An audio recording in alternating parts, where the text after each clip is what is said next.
This is Chronicle on WCVB Channel 5. To join this cult, you have to know the location. And they'll say, what's Bungie Lake? They just don't know it exists. Learn the hand signals. That means don't come in. Even get a new set of wheels. Then you might be ready for the lifestyle of the lake. The water does something different to you. You just feel happier when you're on the water. The characters. They call me the muck guy. I gotta check the bottom. The sports. It's just normal, run-of-the-mill kids who go to school here in town and do this on the weekend. The portable party. This is come on in. And that usually means some free food and something to drink. Plus, what the heck is that? People definitely come by to see it. What's not to like? Next on Chronicle. Good evening. They all say it. There is a lot to like about living on a lake. Tonight, Ted Reinstein finds out exactly what they mean. Sure, a backyard is all well and good, but what do most folks do with it? Look at it? Worry about weeds? Watch it turn brown? But if there happens to be a lake back there, well, that's a whole different kettle of fish. Ooh, that's a nice lake. It's a lifestyle. You know, there's no question about that. In 2003, developer Mike O'Brien and his wife Sharon built their dream home on Webster Lake, perhaps best known to the outside world for its mind-boggling, tongue-torturing Nipmuc name. It's just like it's spelled, CHARGOGGAGOGGAGOGGCHAUGGACHAUBUNAGUNGAMAUGG. But even the O'Briens will admit their gorgeous home sometimes plays second fiddle to what's out back. The water does something different to you. You just feel happier when you're on the water. The lake itself, Hey, come on in. Hart Playground, Want a cold beer? Hart Town Square. Hi, girls. You want to be social here. If you buy a home on the lake, you are social. But there is a language of the lake. Kenny Mrozik lets us in on the secret hand signals little known to the non-lake world. If you're going by and somebody's going like this, that means don't come in.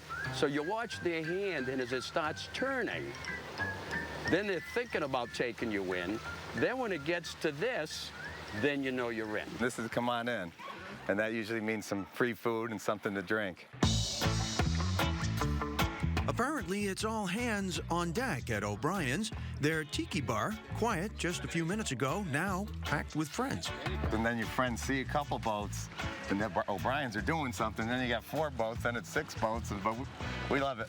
You know, that's why we're here. It could be a party in 5 minutes. But not all lakes are created equal. Things are quieter on Bungie Lake in Mansfield. They usually are. It's funny, you could ask probably 80% of the people in Mansfield if they know about Bungie Lake, and they'll say, what's Bungie Lake? They just don't know it exists. And there's nothing wrong with that. For the people that are here, we like it that way. Go for a boat ride today? Yeah. Both Scott Frierksen and his wife, Linda, grew up on this quiet little lake. And when they started their family, they knew they wanted to build their home here. Die-hard lake people. And it was ingrained in me early, and I can't get rid of it. I'll never not live on a lake. In fact, Frierksen is so passionate about the lake lifestyle, he ditched his corporate job a few years ago to start his own company, specializing in lakefront real estate. Of the 100% of the market, we said, let's cut out 99% of it. We're just going to focus on one slice of the pie. But it's a $1.2 billion business just in New England. Today, Frierksen is known professionally as the Lake Guy. His website, lakefrontliving.com, the first and only one-stop site for lakefront homes in New England. We've taken that down from, let's say, a 3-hour search down to 15 seconds. You can find any lakefront property. With 60,000 visitors a month, Frierksen is now rolling out franchises in other states. I thought it was just going to be a part-time gig. Within 3 months, the website was getting so much attention that I said, I think I'm onto something here. Back on Webster Lake, things are quieting down at the O'Brien's Tiki Hut, the party migrating to some other dock somewhere. A good time, we think, to put the O'Briens to a little tongue-twisting test. After all, they've had 12 years to find out where they're at. Lake Chargagagag, Manchagagag, Jamagangamog. Webster Lake. Sorry. I'm the only one in the family that can't say it. Oh, well. Then back to Scott, our realtor. He says that at any given time, there are about 300 to 400 homes in Massachusetts that are directly on a lake for sale. He also represents other states. There are about 2,000 listings on his website for Massachusetts, Connecticut, Rhode Island, and New Hampshire. There is a lakeside home out there for you somewhere, if you're so inclined. Up next, why buy a boat when a car will do? It drives like a boat on the road and like a car on the water. Different lakes have different rules. On some, speedboats and jet skis get the green light. For others, that's a no-no. And then there's the couple who likes to drive right into the water. And Ted has their story in a moment. Buying a lake house may be a common fantasy, but you have to go in with your eyes wide open and maybe your pants rolled up. They call me the muck guy. I gotta check the bottom. That's what you're buying. Rick Stockhouse works with Scott Frierkson's Lakefront Living, the real estate company that deals exclusively with lakefront properties. He says a nice clean lake bottom should be tops on any buyer's list. Nice and sandy, nice and gravelly. Stockhouse is showing us a rustic cabin for sale on Hamilton Reservoir in the town of Holland near Sturbridge. Prices on this lake run from $185,000 for this summer cottage on a flat lot to $450,000 for this two-bedroom year-round home with terraced grounds, a boathouse, and grand views of the lake. I work in Hartford, Connecticut, so when people say, wow, you drive that far every day, you drive up to the Massachusetts-Connecticut border, all that way, I said, you guys don't understand. I'm on vacation as soon as I get out of my car. Gary Naples, a sports therapist, spent his summers here on Hamilton Reservoir as a boy. When the time came to update the old family cottage, he decided to take the plunge and turn the family's summer home into his only home. My wife and I were trying to decide, you know what, let's just make this where we want to live. If we're somewhere else, we're always going to want to be here. We're always going to be, when can we get back? What can we do this weekend? When is the next time we're going to get back to the lake? We have a lot of people that contact us about maybe just buying a summer home on a lake. Scott Frierkson of LakefrontLiving.com says 9 out of 10 lake houses in the Bay State used to be seasonal. Today, 9 out of 10 are year-round homes. We try to talk them right away to just find something that either can be converted or you can stay there year-round because you won't want to leave once you get there. Naples is head over heels about becoming a year-round lake person. It absolutely is a passion. It's probably more of an addiction. Once it's in your blood, you need it. A dedicated water skier, Naples has competed all over the country. His enthusiasm for the sport is apparently contagious. Dozens of lake-minded locals have joined him to form the Aqua Riders of Holland.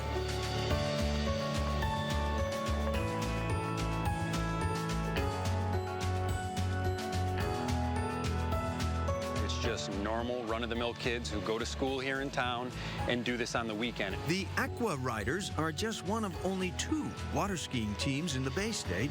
They compete and put on shows all over the Northeast. Naples says there's a healthy water skiing underground in the Northeast. There are pockets of all these smaller groups of individuals who have the passion for this and are doing it on these little lakes everywhere. There are, of course, different rules for different lakes. Most discourage building humid pyramids, for example. Some lakes allow speedboats and jet skis, others only non-motorized recreation. But it's likely no one ever thought it necessary to make up any rules about cars. A lot of times when you go into a lake that there hasn't been one, somebody will call the police and say a car just drove into the lake. No, this isn't one of those horrible stories that keeps Nancy Grace busy for weeks. It's an amphi car.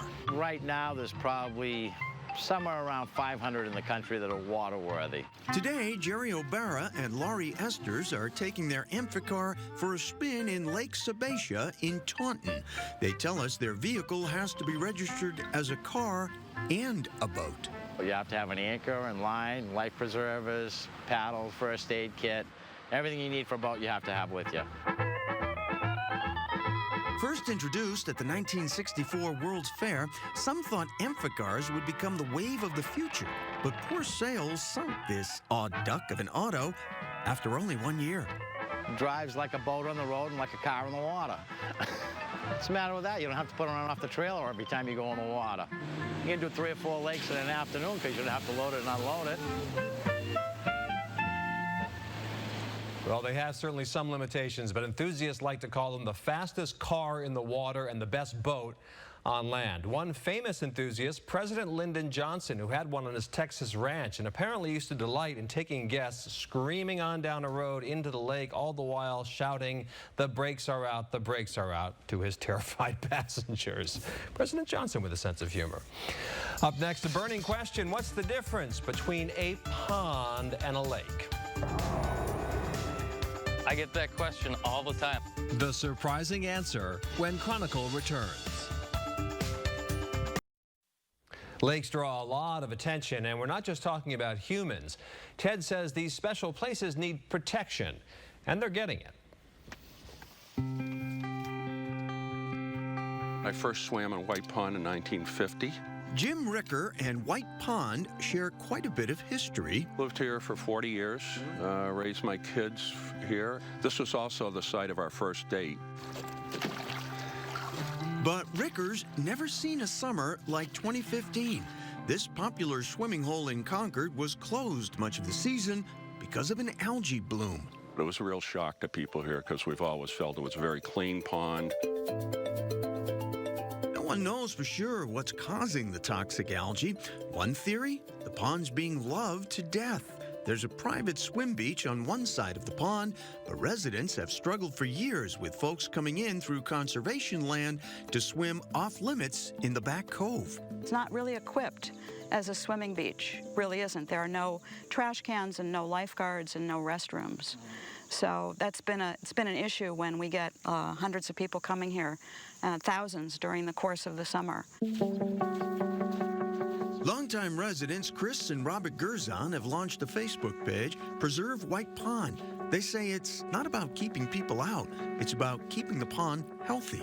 Well, we really want people to come here and enjoy this area, but in a way that takes care of Mother Earth. And that's why this has been such a wake-up call, because we all thought we were doing pretty well as stewards of the pond.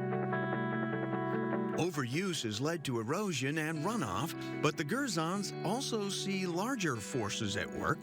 For me, it's brought the whole climate change thing home. Robert thinks smaller bodies of water like White Pond are ecological canaries in the coal mine, warmer temperatures bringing on unwanted changes. The town of Concord has stepped up patrol of White Pond, reducing off-limit swimming. And as you hold the water, put your very best intentions in the water. And neighbors recently held a healing ceremony for their beloved pond. It's like a family member, has fallen ill, and so naturally you want to do everything you can to bring her back to health. When we heard her crying out with the algae, crying out for help, we decided we really needed to help her out because she's done so much for our community and for the town as a whole. White Pond, though, is hardly alone. Many of Massachusetts' 3,000 lakes and ponds are also facing serious challenges. Our estimates, at least 1/3 of them are probably infested with one invasive species or another. And sometimes that means hand-to-hand combat with the enemy.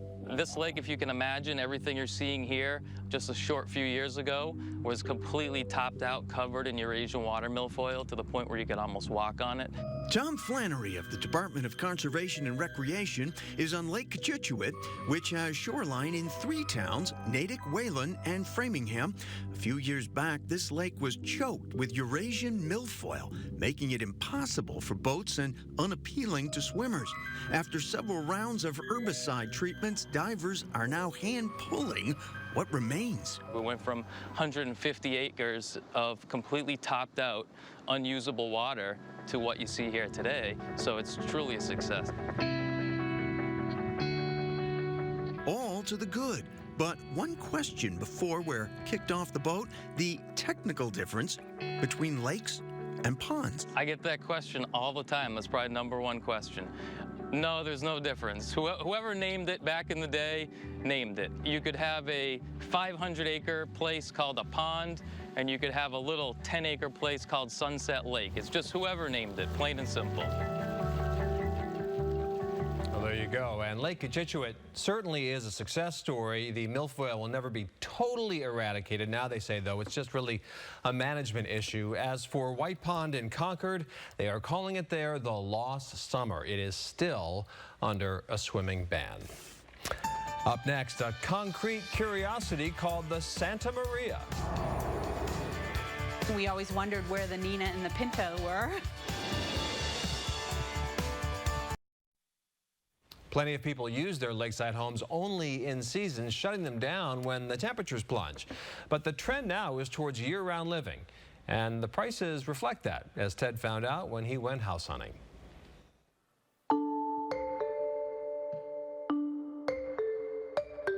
Lake people tend to be less focused on square feet than they are state of mind. It's a lifestyle. That's what we like to sell. We don't, when we go out, we don't talk about bedrooms and bathrooms and square footage. We talk about everything this lake provides for the lifestyle. I always know when I have a lakefront person or not because they walk right to the lake opposed to the house. Annie Lorenz works with Scott Frierkson's Lakefront Living real estate firm. She's brought us to Attitash Lake in Amesbury to show us that rarest of lakefront commodities. Privacy, which is a very hard thing to come by on lakes. This gracious four-season, four-bedroom home is part of a 9-member real estate association called the Strathmere Club.